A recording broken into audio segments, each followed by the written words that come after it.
1 Thessalonians 5:18 says, "Give thanks in all circumstances, for this is God's will for you in Christ Jesus." Now, some people seem to think this means you have to give thanks for every circumstance that comes your way. That's crazy thinking. I am not thankful for the pain I'm in, or the loss I feel, or the difficult time I'm having. But that's not what it says. It says, give thanks while you're in it. You don't have to be thankful for it, and that's a big difference.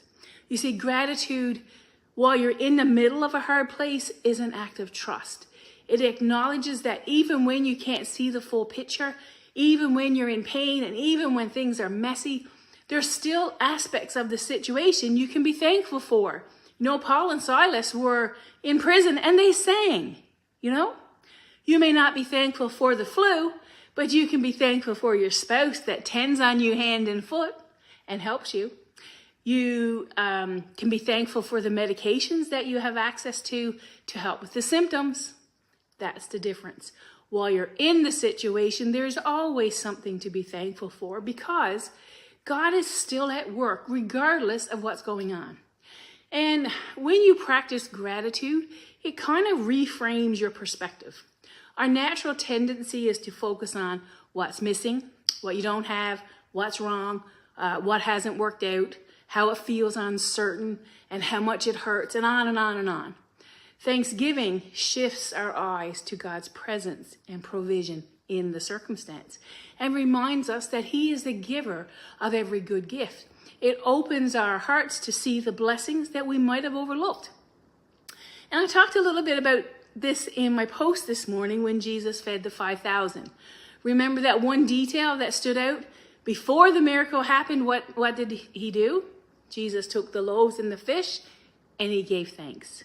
He didn't wait till the baskets were overflowing. He gave thanks for the little that was in His hand.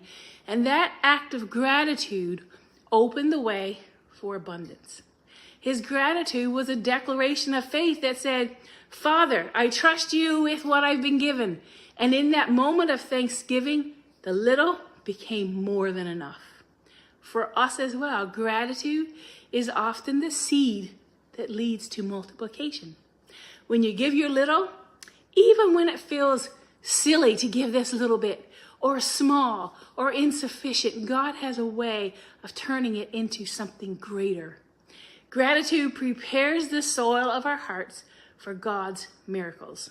So let's take this as a reminder. Gratitude is not reserved for when everything is falling into place and there's nothing but sunshine and roses. It's an attitude we carry with us through every season, through every day, good or bad. So when you give thanks in the circumstance, you live right in the center of His will, with your hearts and your eyes wide open to see His hand at work all around us. Well, that's it for me today, folks. I hope you